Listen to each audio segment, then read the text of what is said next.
GM, what's up, people? So we're talking today about AI agents, and we've got an amazing panel in front of us. We have ElizaOS, Olas, Artificial Superintelligence Alliance, and Sensei in charge as well. So my name's Erhan. I'm the founder and CEO of EAK Digital. EAK is a leading Web3 PR marketing events KOL agency. I also run Istanbul Blockchain Week in Turkey. And I also do daily YouTube content on all things DeFi and AI agents, guys. So on that note, we'll do a quick round of introductions. Maybe we can start with my buddy, Igor. I'm Lessio Igor. I'm one of the core developers of ElizaOS, also an engineer. I do mostly now auditing and consulting for Web3 projects that want to embark in the AI without losing funds and energy in the process. Hey, my name is Victor. I do FinOps for Olas. And Olas has Pearl, which is the AI agent app store. Janet Adams, COO of SingularityNet and board member of the Artificial Superintelligence Alliance. Roman Shportko. I'm a crypto since 2013, co-founder Sensei. We do best in industry AI human replicas. Amazing. Really proud to be on such a great panel. Now, actually something just came to my mind, so I'm just going to go straight into that. So Janet, obviously from Singularity DAO, I think in Istanbul Blockchain Week a couple of years ago, you bought Sophia robot. Thanks for that. That was amazing. And I also saw ElizaOS. I've seen a website where it has like an ElizaOS kind of robot. So just going straight into DePi, decentralized physical AI. When we come in a few months from now, we're going to also have the robot. It's actually happening. It wasn't just... Okay, it's not our team that is developing the robot. It's one of the team that develop on our platform. And it's not just one, because also me, I'm going to do one of the robots that you see in the NVIDIA presentation, the duck, and I'm going to also power it with Eliza. So Eliza going to be able to speak with me around the house and learn. Ideal. It's not difficult to do.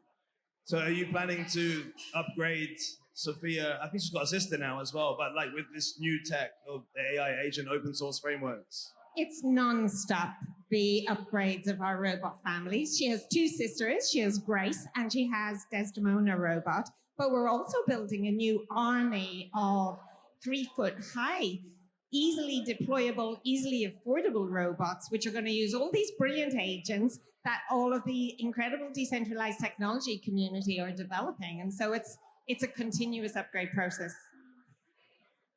Amazing. Well, look forward to seeing the next version of Sophia. All right, guys. So obviously, just taking it back a little bit, we're talking about AI agents today. So for those that are new to AI agents that are watching the panel today, what do you think are the kind of main use cases right now and coming in the next 3 to 6 months where people can actually improve their lives using AI agents? So the main use case we see now in both Web 2 and Web 3 is media. So all media agencies now are using Swarm or a team of agents to prepare the content, to look for the content, to fast check the content. That's the most important step. It is very difficult, and they provide the journalist or the editor something that is ready-made. You have to just to check. So we shorten the amount of time between the news is out in the outlet and the news is out on the media store. But I think personally, because I do also Web 2, the most interesting use case is going to be healthcare, especially with the blockchain. So the blockchain cannot be used to store the data of the patients, but it can be used to store the certificates. So what the agent going to say about your scan, for example. This is very important because we open up to the next step in the evolution of the agents that in this moment is a technology that is too young yet still and doesn't even have evolutions. So we have no idea which agent is the best one. We have to try them. That is part of the R&D, but we don't have an evaluation yet. So next step going to be having evaluation of these entities, any entities, and we're going to start to see a lot of Web 2 projects. They're going to attach the blockchain.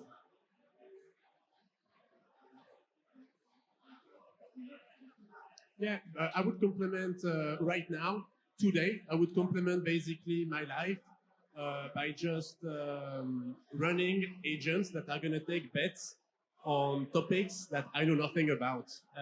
Something that's happened without my knowledge and is just happening while I focus on my human capabilities, my human abilities, and the agent is just going to do some financial transactions on my behalf. I think that will be what is happening in the next 3 months.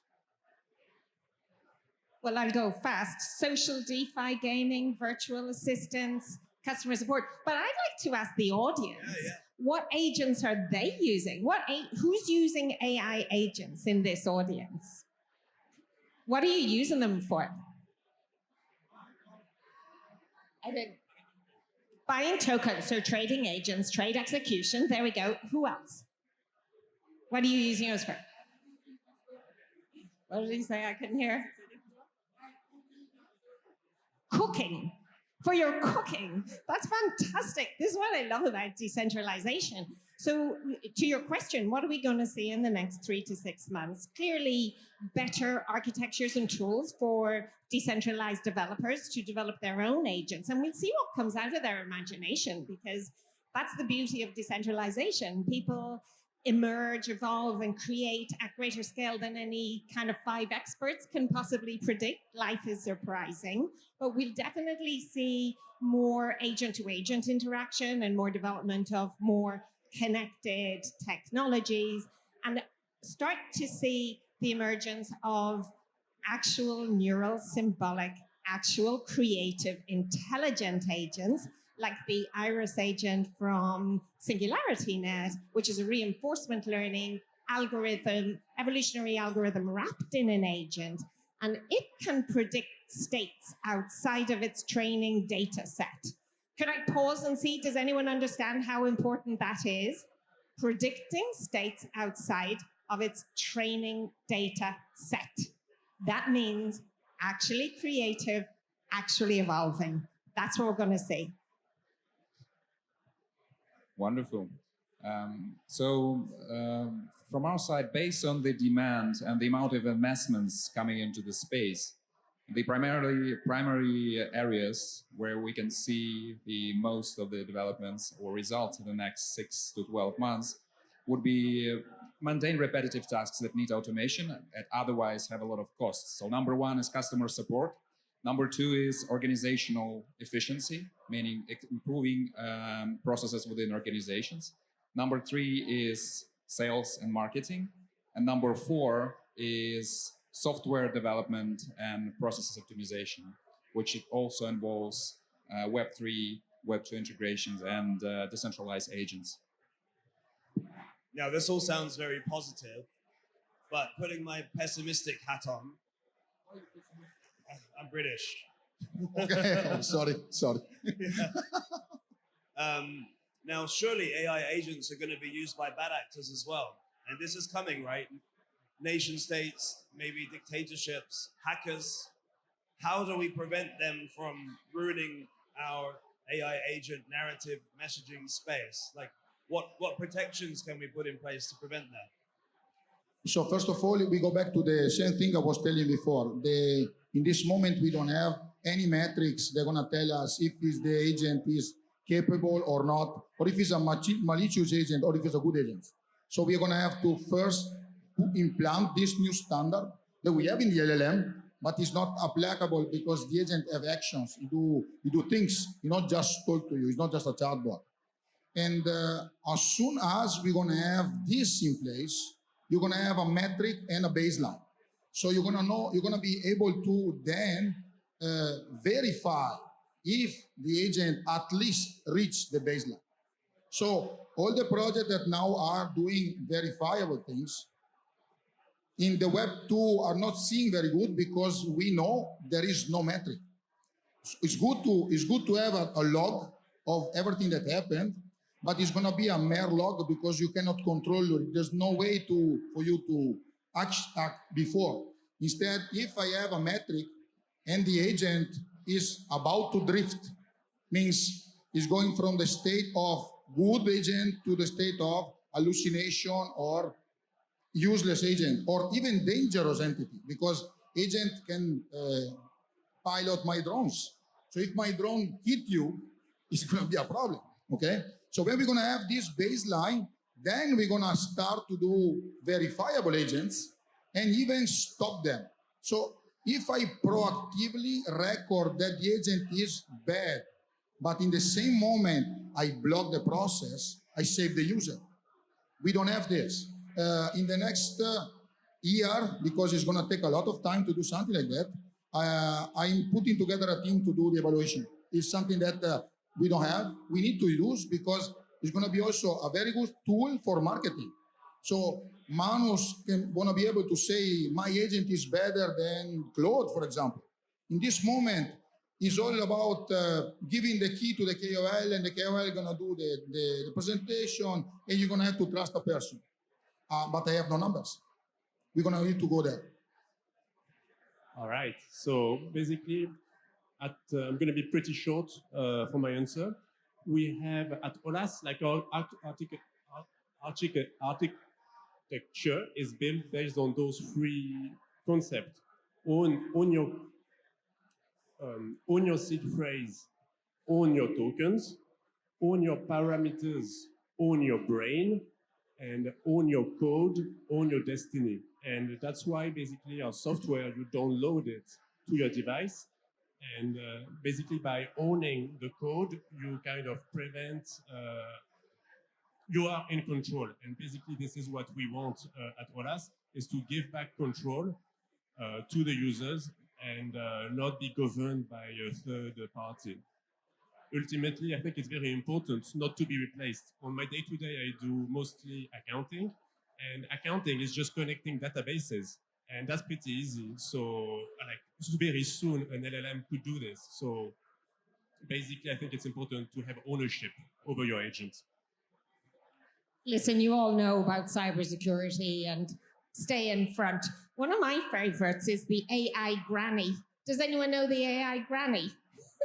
AI Granny is an AI bot that confuses pig butcherers. So when you've got pig butcherers out on all of the social media channels looking for victims, AI Granny pretends to be a victim and uses all of their time. So like innovations like this, we're working with Zero Shadow, who's the leading cybersecurity company in Web3, to develop mechanisms to actually attack the attackers, but particularly to help and support the victims. So we have to help everyone who falls victim. We have to trace the losses rapidly, and we have to stay in front of the bad guys.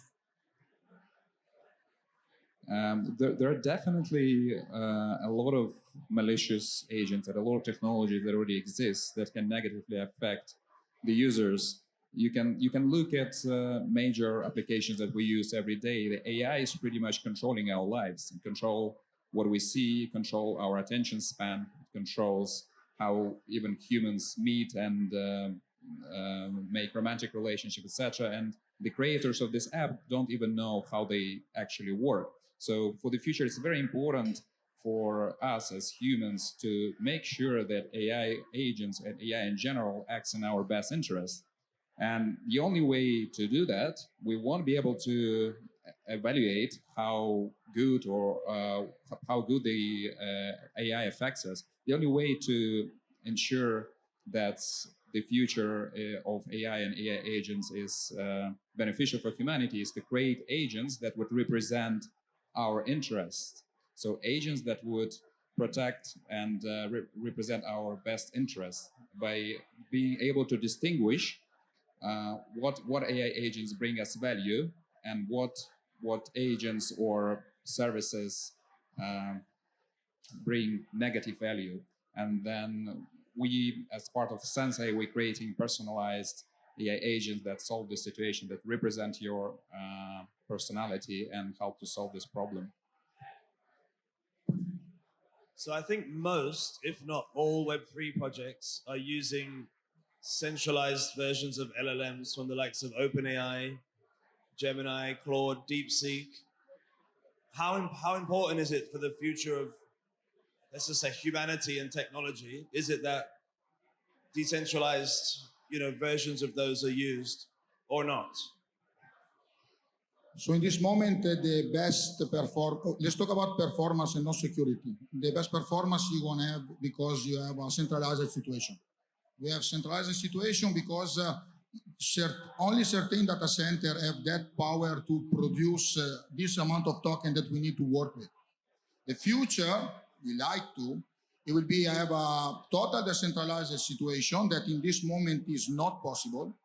It's not possible, not that because we don't want it, it's because our infrastructure understood AI 9 months ago, probably. We started to talk about it 1.5 years ago, but then for 1 year, probably everybody just watched the token, and now we start to see infra in this direction. There is multiple entities that are already decentralizing also for their own security. So this data center is not completely centralized, but for the moment, to do Gen AI, you're gonna do centralizing stuff. The future, they're gonna come probably from 27. I say 27 because Apple demanded to 27 the presence of the entity in your own phone. So you're gonna have an LLM, a very small one, in your phone. Then you're gonna have a total decentralized intelligence in your fingertip. They're gonna probably also connect with a centralized one for the big stack. But for the day-by-day use, for my test, now on the normal iPhone 16, you can do basically everything that is not big content. So an assistant that can book a flight or buy your token or even deploy a token is gonna stay in your device. This is decentralization. Probably from 27, we're gonna start to have this. Okay. Erhan, could you repeat your question really quick? I had trouble hearing you. Oh, the question was... This amazing panel going on right now. What's next for the market? We've got EAK Founder Erhan Korhaliller, CEO of Bitcoin, Sergey Kudus, the co-founder of Olas, then expert on Olas FinOps Victor Notaro, and all of his talents, Igor, you guys, This is also one you don't want to miss. I'd also like to add. Okay, so another audience question.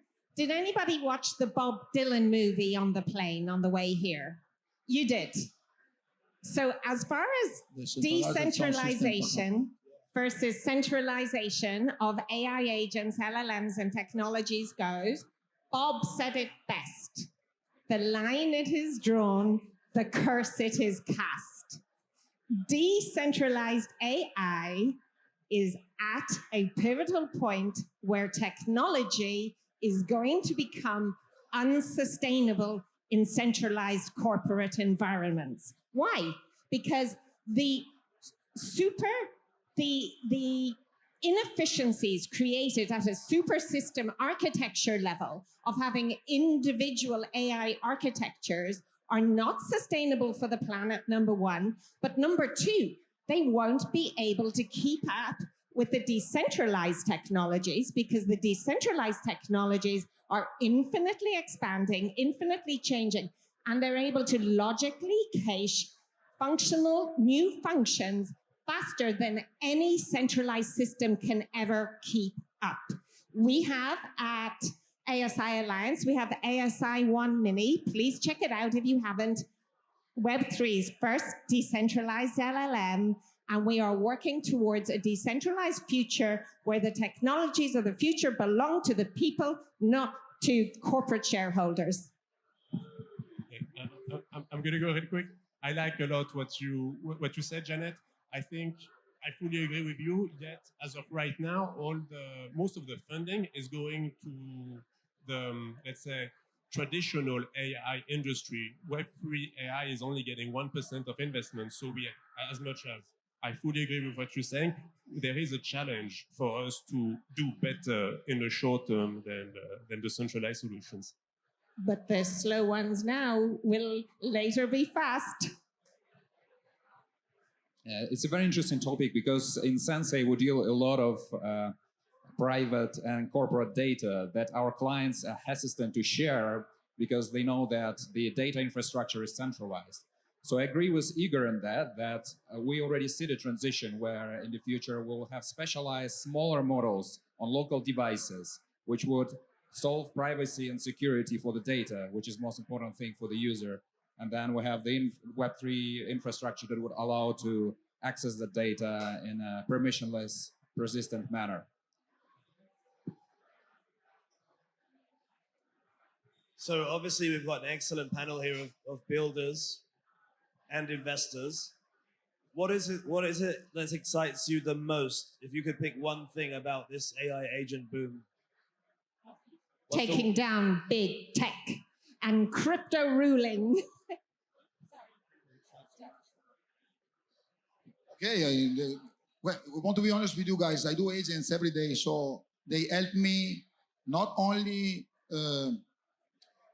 having a job, but they actually do my things. So I'm most excited to have an agent that do my job because I can do to the beach. I can go to the beach every day at least 2 hours. Yeah, and I probably produce more agents for myself, or for testing, or for producing synthetic data, testing of other agents than the stuff that actually I put on the market.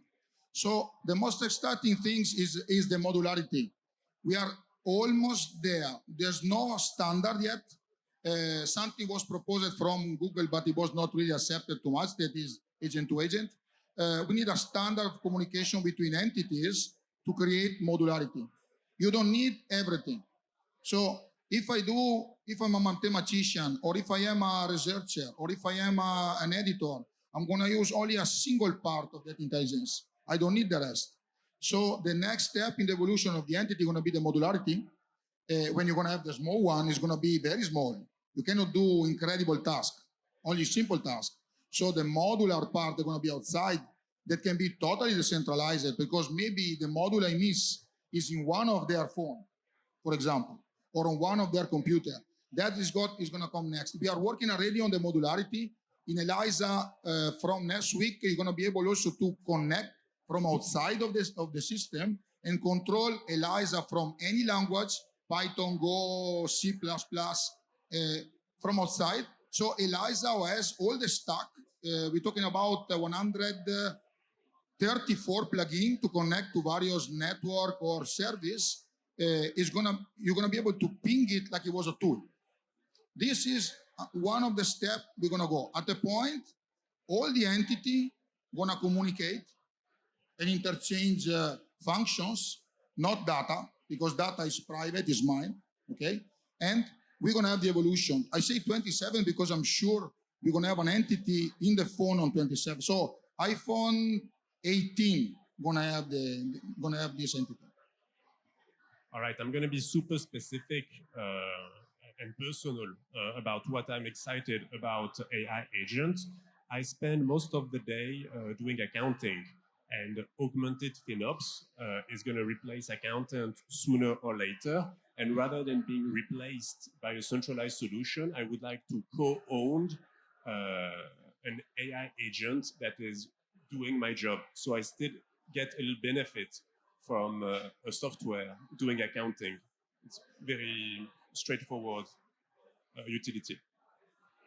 So within 3 to 5 years, we will see AGI swarm agents running every single boring operational task that we do in our lives, which is probably 80% of our lives, with the AGI agents as the brain of operations on the planet, and humans as the heart, giving us time to focus on what we as humans uniquely bring, giving us time to spend time with people we love, to explore our passions, to be creative, to bring vision, genius, innovation, art, all the beautiful, all the incredible highest forms of human expression will be possible when your day is no longer taking up managing the mundane and the dross. So I see that one of the main issues for the agents that prevents the wide adoption has been the fact that comes from the limitations on transformer architecture LLMs, that they are prone to errors and hallucinations. And when the agents reasoning loops against themselves, every hallucination or error amplifies with every next iteration. So with improvement of it's been resolved by putting a human element in the loop, right? So without humans, it has been impossible to resolve that. But with automated system that introduces benchmarks for evaluation of the results, now we are able to resolve that. So I see that the most crucial element right now is the benchmarks and the system that allow to fix those errors automatically.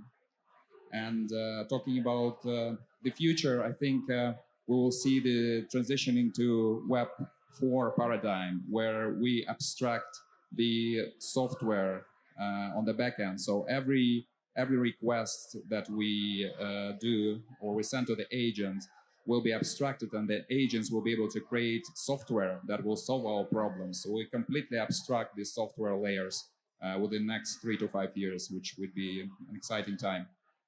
Could I just add one point, which is we can also work on alternatives to the feed-forward backpropagation basis of transformer neural nets and tackle hallucinations at the architectural level with neural symbolic coding and predictive coding. And we're working on this at SingularityNet, and it's going to be groundbreaking. All right, guys, so we've only got a few minutes left. This is a really excellent panel. I'm really enjoying it. Like, AI agents is the future. I'm fully red-pilled. If any of you guys have any questions, we've got 3 minutes. Raise your hand and I'll give you the microphone.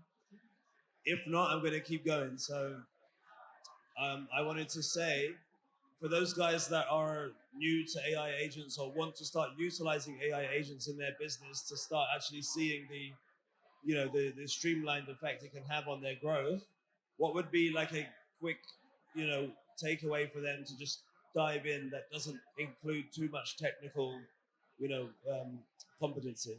So the easy way to access an agent today is Cursor. Even if you are not a programmer, okay?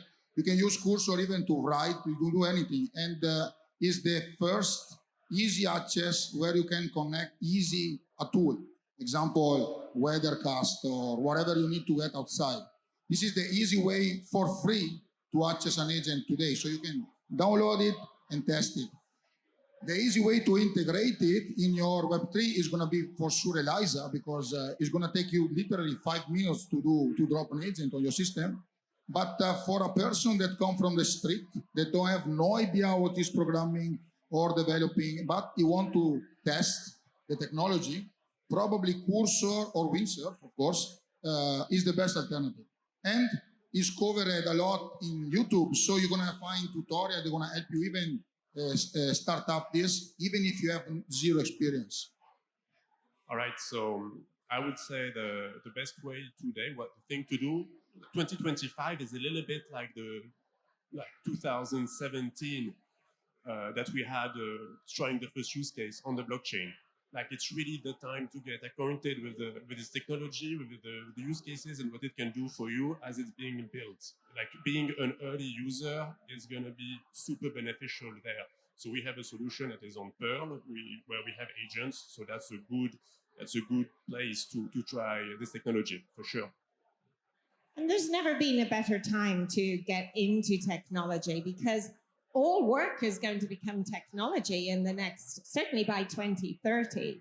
So come and explore our Agent First platform at ASI, our soon to be launched ASI Create platform, which has tools which are available for every level of technological capability, and learn about it. Use our community. If there's something you don't know, our community will answer the question. Be curious, be playful. I'm reminded of my 14-year-old nephew who uses AI to flirt with girls. And I said, how do you do this? Like, what are the prompts you use? And he says, I'll say, ChatGPT, write me 5 compliments. Be playful. Get out there, use it, enjoy it, and grow and be part of it. Wonderful. looking forward for the next 3 to 5 years when we see AI agents taking over and actually tell humans what is best for them.